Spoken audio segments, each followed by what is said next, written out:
Hey everybody, welcome back to my channel. You're listening to Dr. Berst from Auckland, New Zealand, and in this video we're going to do a little bit of a recap of the most recent encounter graph battle that I hosted out in Corbans Estate in September 2020. So this was a very special battle because it was a championship round and it involved some of the winners from the previous battles. Some of the riders that we had included RAS1, RAMS, Rews, Blis, Sept, and Sowa. And I think this battle was probably had the best pieces to date. So it was pretty incredible to see them have this final showdown. In addition to the visuals, in this video we have a ton of audio with the judges. As for the three online judges, I invited Opto, Levi, and Rews, all highly respected writers and artists from the scene who have paved the way for current generations. So we talk a little bit about the graph scene, top picks from the battle, and some topical questions. So kick back and have a little listen to our conversation. So hey Otis, thanks for joining us and being one of the judges in the last battle. So correct me if I'm wrong, but you are pretty close to being the first, if not the first generation of graffiti writers in New Zealand. Would you say that's correct? Definitely the first generation. I mean, I'm not the first guy, but I was sort of part of the first movement, I would say. Awesome, man. And which year was that you started painting? I did my first I did a couple of sort of very basic throw-ups with just a couple of racked fluoros, you know what I mean, in a sort of 84. Wow. But I actually did my first, in 84 I did a first like a 6-color piece when I was 13. Holy heck. So how did you even get introduced to graffiti?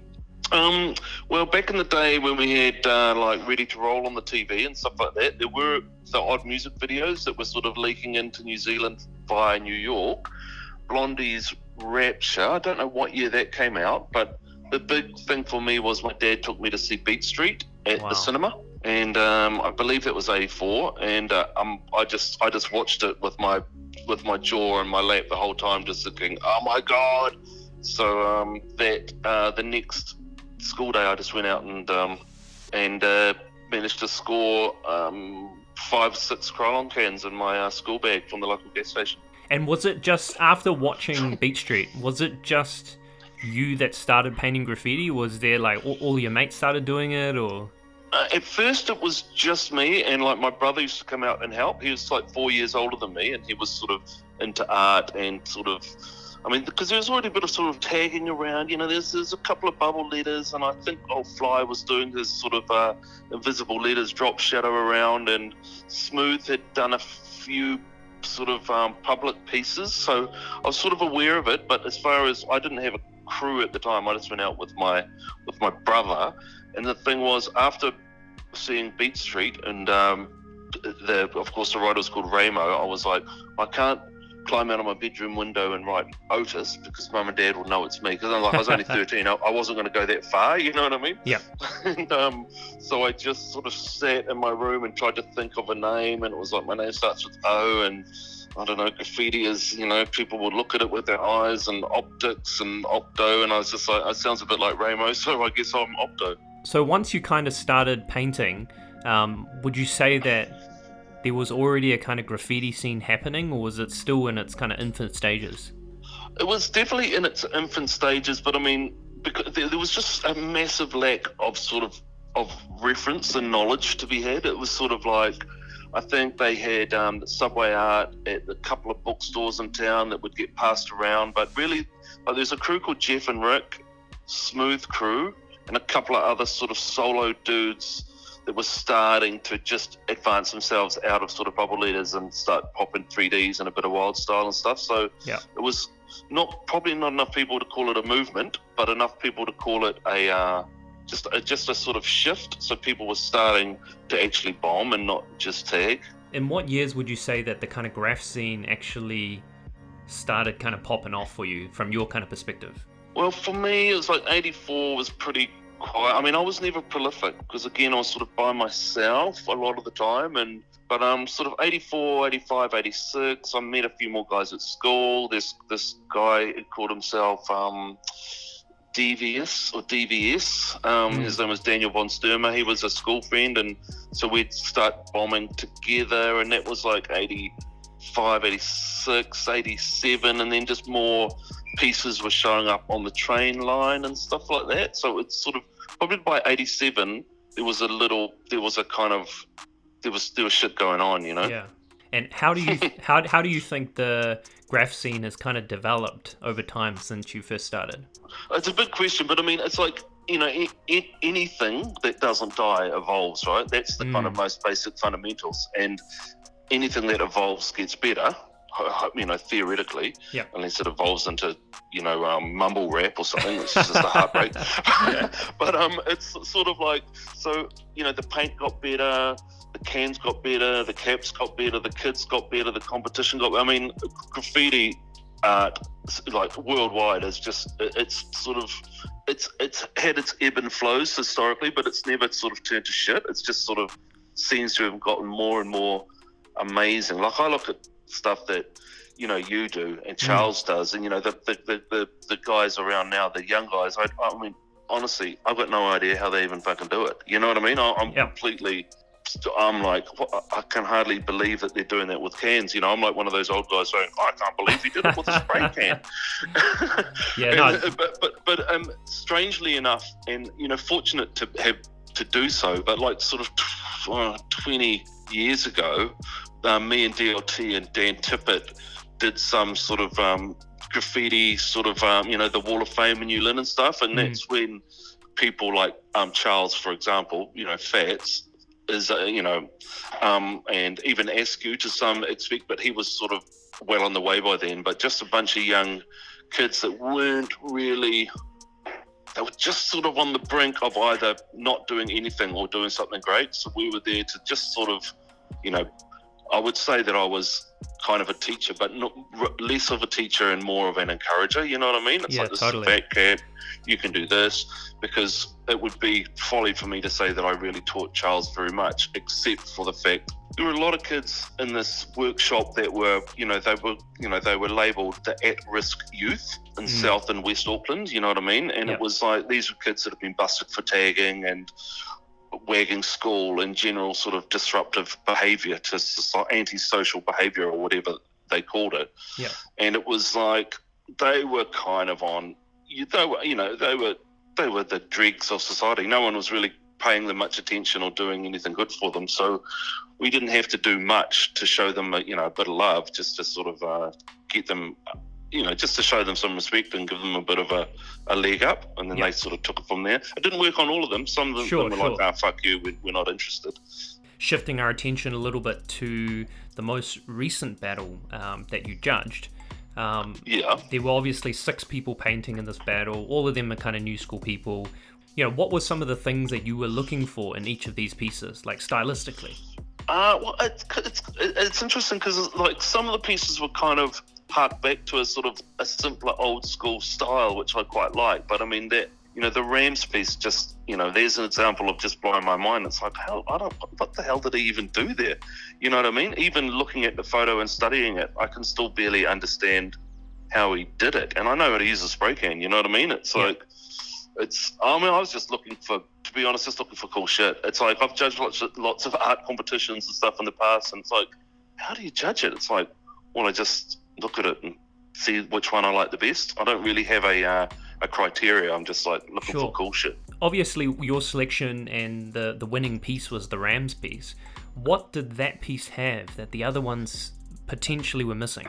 I think, like, technique, but also, it's like it was tight and loose at the same time, and that's I think that was the magic for me. It's like, it looked kind of like, at first glance, it sort of looked almost messy and unfinished, and then at second glance, it was like everything on there was quite considered and quite amazingly applied. So that's what it was, kind of confusing to me, and that's what I liked. Are you still painting graffiti these days? I mean, not actively and not often. But like, it's funny, old Aries Artifacts did a piece on the Newland train station a little while ago, and I just went up and just had a hoon, and, you know, I can still use a can and get a clean line and a nice fade, and I mean, every now and again, and I'm working in making art solo, but also with Mike Weston, and on our collaborative pieces, sometimes there's need for a graffiti fade or just a sort of the look of a can or something. So I keep my hand in. I'm still capable and I still like it, but I don't do it very often. Like Monty Mayhem Collins. Yes. He's always like, "Come on, bro, come out." He's helped me a lot digitally. I've worked with him on stuff because I'm not very crash hot with a computer. Yeah. And so I'm often like, "Monty, can you help me vectorize this or whatever?" And he's been really helpful. And he's like, "You got to come painting. You got to come painting." So we've pretty much committed that once the weather's better and he gets one of his legal walks out south, I'll come in and try and do a piece with the new school.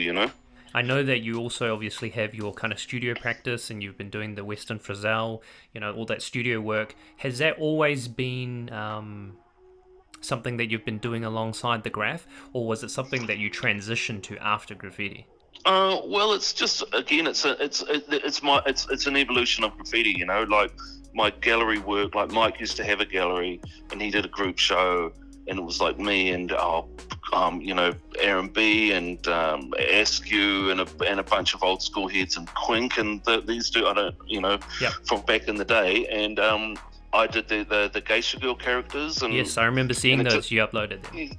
Yeah, and they sold, and I kind of got the feeling that it was sort of like, it's still very graffiti, but I was doing tattoos at the time, so I was sort of mixing up tattoo and graffiti art at the same time. And I was tattooing graffiti pieces and graffitiing tattoo pieces and just sort of mixing it all up. And then I started to go smaller, and then I realized that there was details that I couldn't achieve with the spray can, so I started adding stencils on, and then I liked doing stencils, and then I did whole stencil works, and then I started doing work with Mike that was graffiti and stencil and sort of Mike's concepts and sort of production stuff. And so we sort of it just sort of tumbled, one thing sort of led to another. And I mean, everything I draw now is, it's funny, people can look at a drawing I did and go, "Oh, Otis did that." I've got a hand that you've people got the recognize. aesthetic for sure. And it's and that kind of really, started off with comic books, then graffiti, then tattoos, and all that sort of informs my hand now. So sort of everything I touch looks like I did it, and that's just a big mashup of sort of comic books, tattoos, and graffiti, I'd say. I've got one last question for you before we kind of wrap this up. It's a little bit of a topical question. What else could we do here in New Zealand to continue to make the graffiti scene here thrive? For me, I think it is. Yeah. I think it is growing, and without blowing smoke up your ass, I think the competitions and things that happen out west at what's the old winery? Corbans, yep. Corbans, and then the big mural jobs down in Hawke's Bay. Just the big sort of the mural jams. Yeah. And when whole sides of buildings are done, and people get their head around the fact that it's still street art or the evolution of. It is growing, and it's it's happening around the world, and it bounces back here, and it's, it's funny because I've been interviewed in some quite sort of conservative spaces. Right. But what about a big tag like that? I'm like, well, I think that I think the wall looks shitty, and I don't think the tag makes it look any more shitty. The wall looks shitty already. It's like, if you don't like the tag, get someone to bomb it. So it's like, I encourage, and it does happen, for people to get the whole sides of their building done and stuff like that. And that's good, because it's, every time that happens, more people walk past and go, "Oh, it's like graffiti art, only nice." Totally. For me, when I first got into the kind of graph scene, there were things like the Hip Hop Summit, and I feel like at that period of time, all of my friends and just everybody that I knew that was kind of involved in the scene had a tag or was involved in graph in some way. Do you think that there's some of those kind of ingredients that are missing in this generation? To be really honest, bro, I'm kind of out of the loop somewhat. I'm barely 50 now, and I don't know all the hot new guys and exactly what's going on. I sort of observe from the outside to some extent, so I don't really know what the 20 to 30-year-olds are sort of doing and conspiring to do. I sort of just sit back and see the result when I catch the train out west from Western Springs and stuff like that. And I'm like, yeah. Young Sept, I love seeing her work, because it's like, I love the idea of the girls getting out there and sort of getting up, and especially down the train corridor and stuff. It's, absolutely. But it's something you can't force. It's like back in the day, Boost Mobile, me and Slave always used to joke, it's like, Boost Mobile now owns hip hop in New Zealand, because Interesting. they paid for graffiti walls and hip hop jams, and it was just like, if you try too hard and the corporates get their sort of sticky hands on it, they can sort of stifle it to a point, because totally. they've got a sort of creative agenda that if it doesn't fit, the lettering's too crazy, people can't read it. If they can't read it says Boost, why are we going to give you $5,000? So it's sort of the natural evolution is probably more important than pushing it too far, and the only way to push it is from the inside. Like, it's people like you that actually sort of live and breathe it can help to grow it, because you give a shit about it. It's not just a sort of money maker for you. You know? It's all on us, right? I think that's kind of the that's word up. Yeah, that's the don't sell it to any telcos. Yeah, gotcha, bro, gotcha. But I mean, saying that, I mean, every motherfucker, it's like, I've done enough jobs for Vodafone and Coca-Cola and stuff like that, because people got to pay their rent and stuff as well, Exactly. I always joke, it's not about selling out, it's about selling some shit so you can do other stuff. It's funny, and I stay connected, and I do know a little bit about what's going on. I haven't turned my back on it or anything. I've just sort of grown old, but happily watching it, observing it from a sort of outside somewhat. Are we ever going to see a comeback? Well, yeah, maybe, as long as it's not up too many ladders. My knees aren't so good these days, mate. All good. All right, man. We'll leave it there. Can't bite. Thank you so much for chatting with us. And we look forward to sharing your brand new spanking poster with the rest of the world very shortly.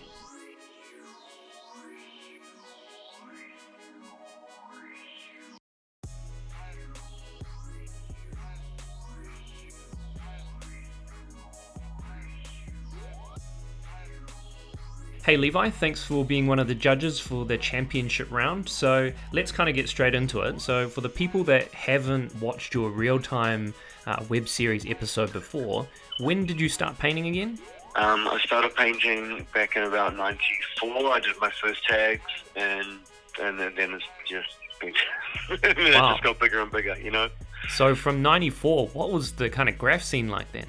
It was pretty rough, and in many ways, the styles and the equipment and the people as well, I guess, the scene, it was but it was super raw and super fun, and we didn't have much like magazines or anything, so we had magazines, that's all we had, was just the pages out of the source and whatnot. So you couldn't just go and get all the paint that you wanted. It was you had to do a piece with the paint that you got. Right. And so, it was what you could boost and what you could, I don't know, house paint or whatever. And a lot of people still were pretty good at collecting paint and planning things out and stuff, but we never had that much paint. It's not like New Zealand, you can just keep going to store after store and boosting massive amounts of paint, and eventually it's just too small. At that time, when you kind of first started, how big would you say the graph scene actually was? Was there heaps of people painting, or was it? Oh, it went through its periods of being super popular, and then it dying down more. But it was, I don't know, it's always changing. It's always kind of hard to fathom just how many people are into it and how many people are doing stuff. Because people can be doing stuff that you don't even see. People like to hide their shit. Yeah, that's true. That's kind of part of the allure of being a bit kind of anonymous, I guess. Yeah, they're trying to maintain their mystique. It's no one's actually allowed to see it. That's an interesting one. How do you think the graffiti scene has kind of developed or shifted, kind of based on what you see now? I don't know. It's styles have been developed, and then people have sort of run with a lot of those styles, and it's the new guys have come up. It's just the same, everyone sort of does what they do what is the style that they see in their scene or whatever, and run with it. So there's some pretty strong styles running.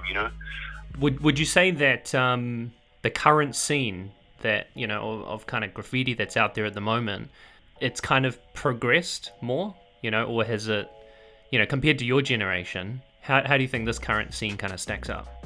Yeah, I mean, it's awesome. It's a little bit, I don't know, I'm not actually out there looking at enough stuff, and you know, everyone's doing original stuff and stuff that's influenced by others. I don't know. It just seems like there's more of it, and it's more accessible, so more people can sort of do it and do it at a better level. You can practice doing a piece on an iPad now. True. You can do your sketches on an iPad. Like, you know, we used to just try and use a ballpoint pen, and that was all you're allowed to use. So you had to commit to every line that you drew. You weren't allowed to like Yes, that's true. The whole kind of to digital, rub anything out. yeah, the whole digital things kind of shifted everything. Yeah, it's definitely brought in the eraser and like the editing. Like, people can edit stuff a lot more easily, and like you can learn to do a piece virtually, and if you know how to use a spray can, how that works, you know, you can pretty much go and bust a much better piece than what we could have back in the day. True. So I guess looking kind of at the most recent battle, which was held this year, there were 6 pieces which were painted, and there was one particular piece which took out the top spot. So what were you kind of looking for when you were judging, you know, all of those pieces? What was your kind of criteria for being number one? Just the one that I looked at and appealed to me the most, really. I mean, I wasn't necessarily looking for anything. I was just looking at the pieces, and, you know, obviously I like big letters, so I like when the letters take up quite a bit of the wall. And most of the guys, you know, took up quite a bit of space, which was pretty cool to see. I don't like too much background, you know. So who was your top pick again? And most of the guys, you know, took up quite a bit of space, which was pretty cool to see. I don't like too much background, you know. So who was your top pick again? I like the Rews one, only because I had to choose one. I mean, they're all badass, but yeah, I don't know. I really like the Rews. I liked how it's kind of like, it's got the background, and it's got the 3D's quite dense, and it kind of just looked like it's kind of hovering on the wall quite nicely. It doesn't have too much behind it, and it kind of and it's got some nice flow, and the letters are big, and the fill's got flow, and it's pretty classic. I like the way it has the white going part of the way through it. Like, it's kind of like risky doing something like that, but it's simple. It just kind of came together to me, and I like the way it was hovering and flowing on the wall.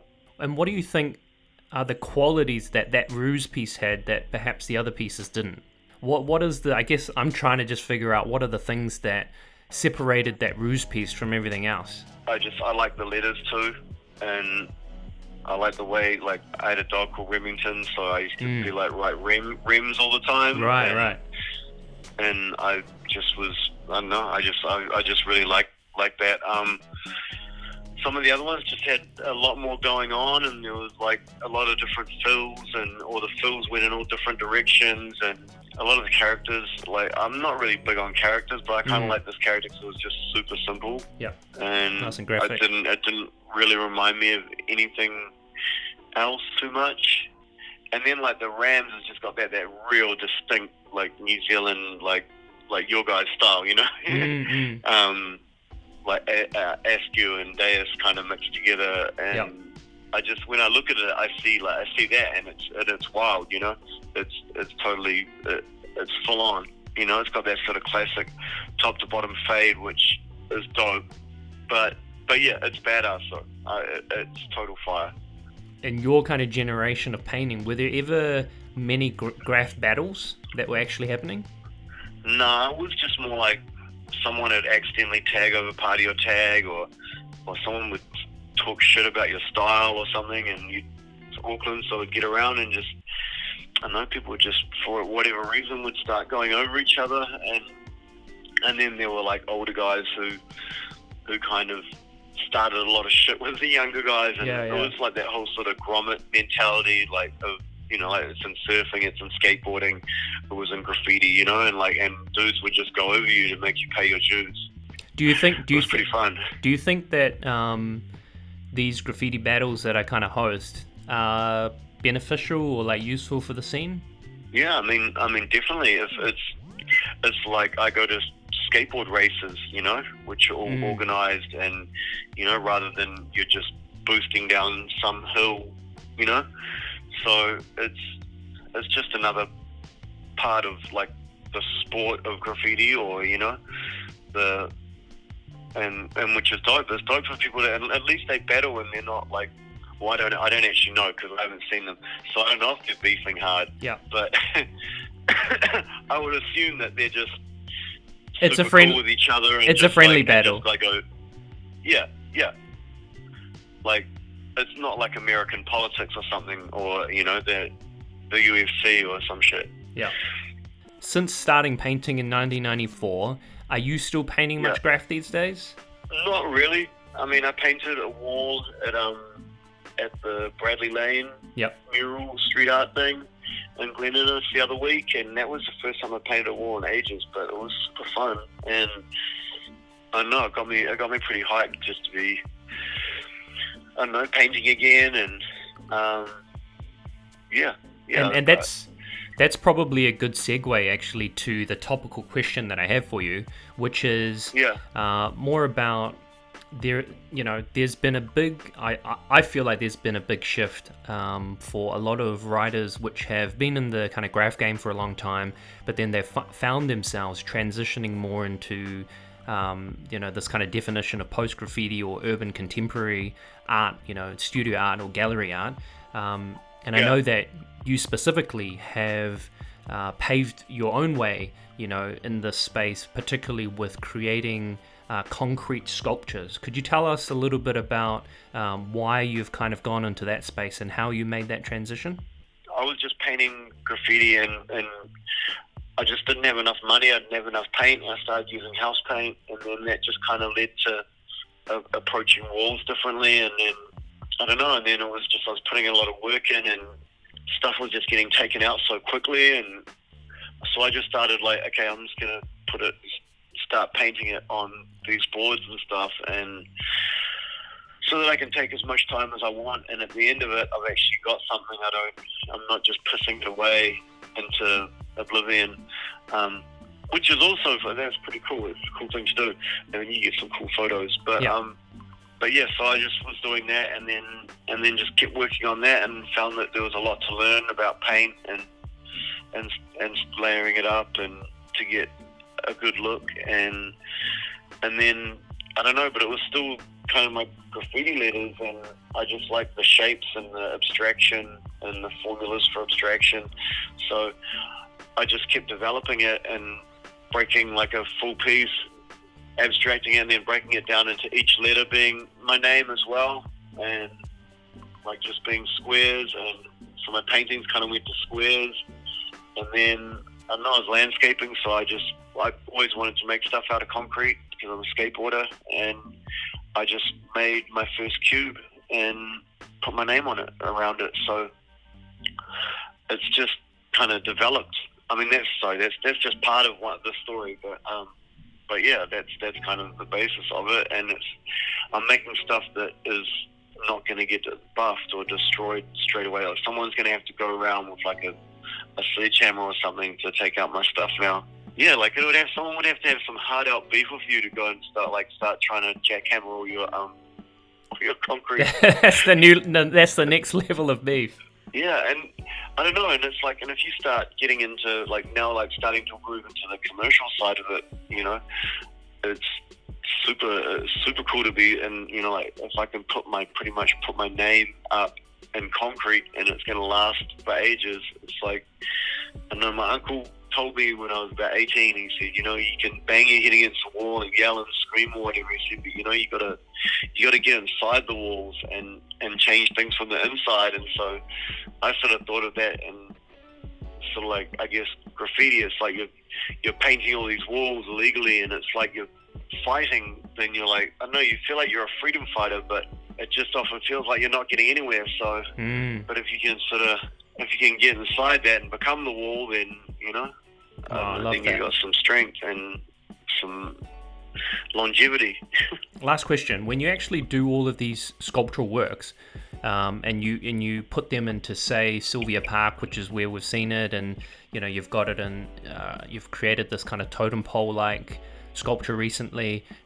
Do people that get you involved in those projects, do you tell them that that's essentially like graffiti inspired lettering?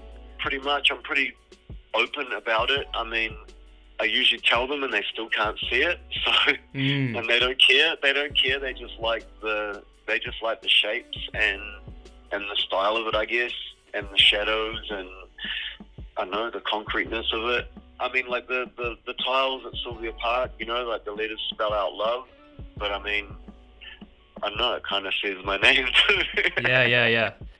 When you're a graffiti artist, you're like shunned by society or whatever. You know, like you're, no matter what, it's like it's always kind of bad. And now it's like it's kind of funny to change, pretty much have the essence of the graffiti, but change it and hide it. Yes. And like, and then they don't even really know it's there, but it's like secretly it is doing there. Graffiti that's. I love it, man. I love it. Yeah. All right. Cool. Thank you so much for your time, bro. That is more than enough content. Yeah. Work it, bro.